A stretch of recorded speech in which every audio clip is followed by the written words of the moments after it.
Assalamualaikum warahmatullahi wabarakatuh. Nama saya Rizal Subagia dengan NIM 211221002. Di sini saya akan menjelaskan tentang Renaissance, Modernism, Barok, Rokoko dari aspek gambar dan kehidupan, gaya seni, gaya bangunan, hingga produk rumah tangga, interior, dan fashion. Kita mulai dari Renaissance. Apa itu Renaissance? Renaissance berasal dari bahasa Perancis yang memiliki arti kelahiran kembali. Re yang artinya kembali dan netre yang artinya lahir. Lahir kembali, sebuah periode yang menandakan kelahiran kembali peradaban dan kebudayaan Eropa. Tapi kenapa Renaissance? Kenapa lahir kembali? Well, pada masa itu kehidupan orang-orang di Eropa itu diatur oleh yang namanya teosentris. Teosentris ini dimana segala sesuatu berpusat pada kepercayaan. Jadi mereka apa-apa gereja, apa-apa agama, apa-apa kepercayaan. Gereja di masa itu juga terlalu mengatur kehidupan orang-orang Eropa di masa itu. Apapun yang keluar dari gereja itu nggak boleh dibantah, apalagi dilanggar. Bahkan karya-karya ilmiah, ilmu pengetahuan juga ditenggelamkan oleh doktrin gereja. Jadi sulit ya untuk menjadi ilmuwan di masa itu karena ada aja ancaman penggunaannya. Jadi inilah kenapa lahir kembali. Jadi kembali lahirnya keinginan orang-orang Eropa untuk mempelajari ilmu pengetahuan Yunani dan Romawi kuno yang rasional.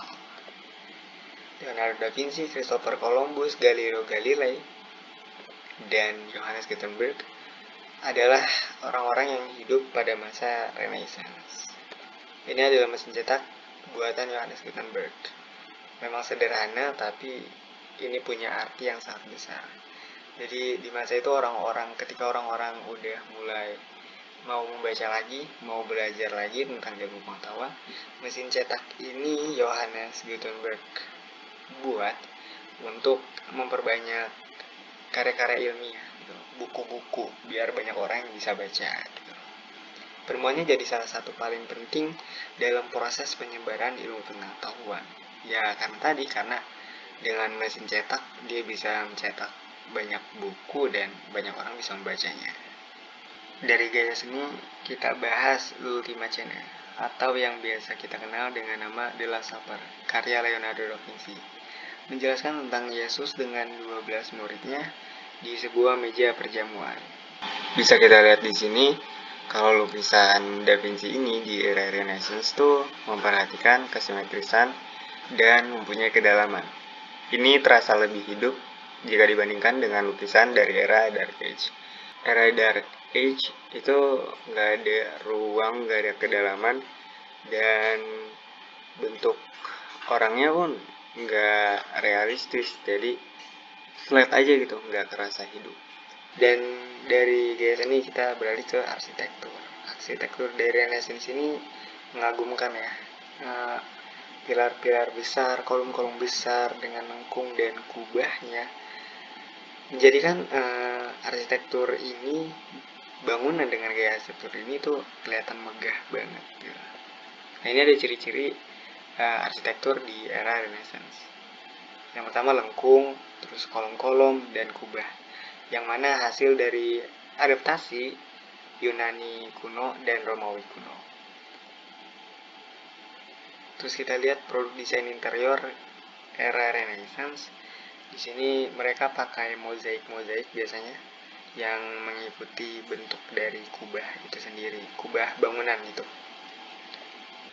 Dari Renaissance kita bahas Mannerism. Nah, jadi apa itu Mannerism? Mannerism sering juga disebut sebagai Late Renaissance karena sejatinya Mannerism muncul di akhir era Renaissance itu sendiri. Mannerism muncul ketika orang-orang pada saat itu merasa bahwa mereka tidak puas begitu saja dengan apa yang dilakukan seniman era Renaissance. Jadi akhirnya mereka melahirkan gaya seni yang sedikit lebih dari gaya seni Renaissance. Nah, kita lihat di sini gaya seni lukis di era Mannerism. Ini ada De La Saper, karyanya Tintoretto. Sebenarnya sama ya De La Saper kayak karyanya Leonardo da Vinci, tapi coba tengok apa yang dilakukan Tintoretto di De La Sapernya. Yang bikin beda itu dominan warna gelapnya, yang buat ini kayak lebih dramatis aja gitu. Seakan kalau ini dibandingin sama punya Da Vinci, Ini sih terkesan lebih bercerita. Ini juga dari Giuseppe Arcimboldo, Vertumnus The God of Season. Kelihatan gak realistis. Dan ada lagi lukisan Madonna with the Long Neck, karyanya Parmigianino. Lihat betapa panjangnya leher Madonna di sini.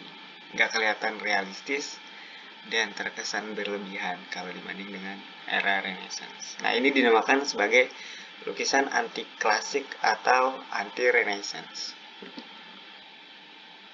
Paling kalau dari arsitektur dan interiornya itu nggak jauh beda ya sama Renaissance. Paling di sini di era Modernisme cuma ditambahin patung-patung dan lukisan-lukisan khas dari Modernisme itu sendiri.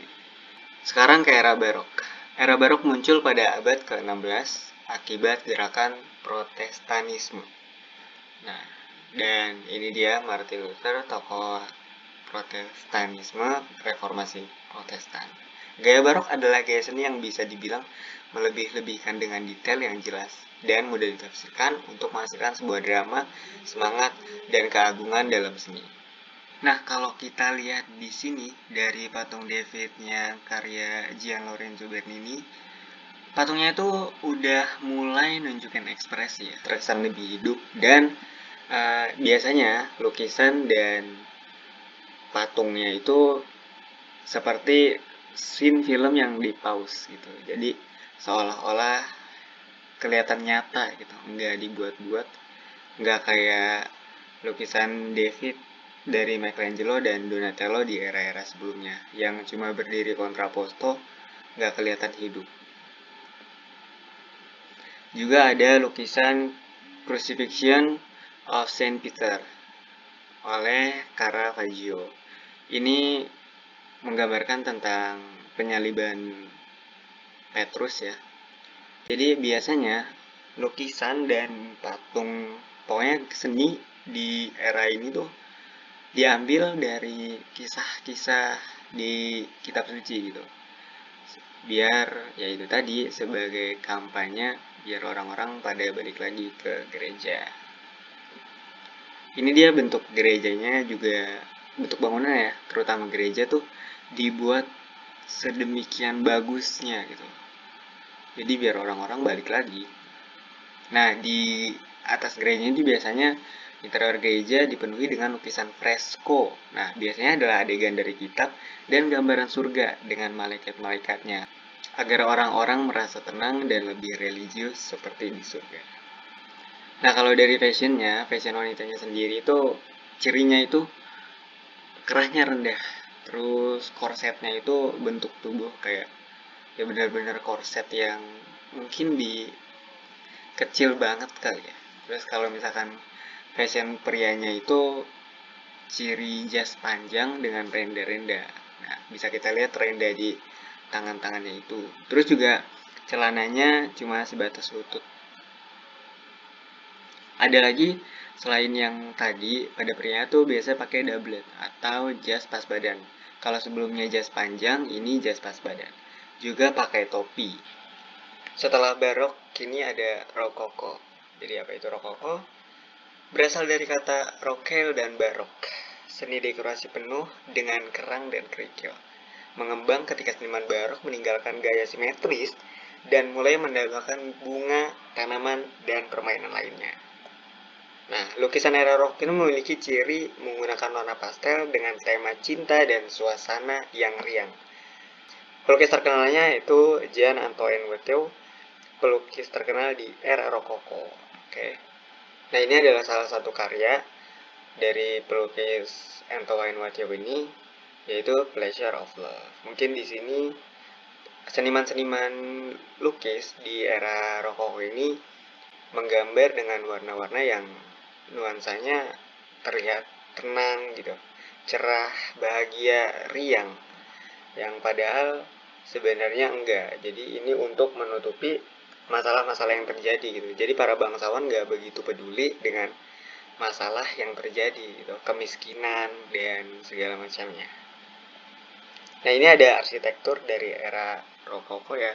Biasanya mereka tuh menghias ruang tamunya dengan berlebihan ya, jadi kelewat mewah gitu. Nah, ini dimaksudkan sebagai ajang pamer kekayaan pada era itu.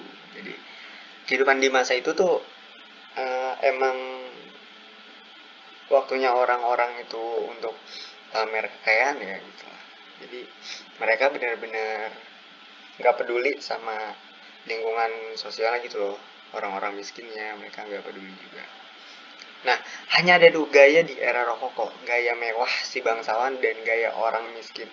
Ini miris banget ya, itu kan memilukan sekali gitu. Dimana yang kaya kelihatan kaya banget, yang miskin ya kelihatan miskin. Jadi ketimpangannya tuh kelihatan.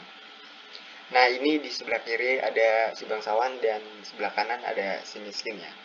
Tapi kalau misalkan karena ini lukisan ya, jadi ciri-ciri lukisan di era Rokoko tuh biasanya perempuannya tuh perempuan-perempuan putih, cantik dengan pipi yang merona gitu. Jadi walaupun ini lukisan si miskin, dia tetap terlihat cantik. Nah, ini fashion di era Rokoko ya, secara umum ini fashion bangsawannya.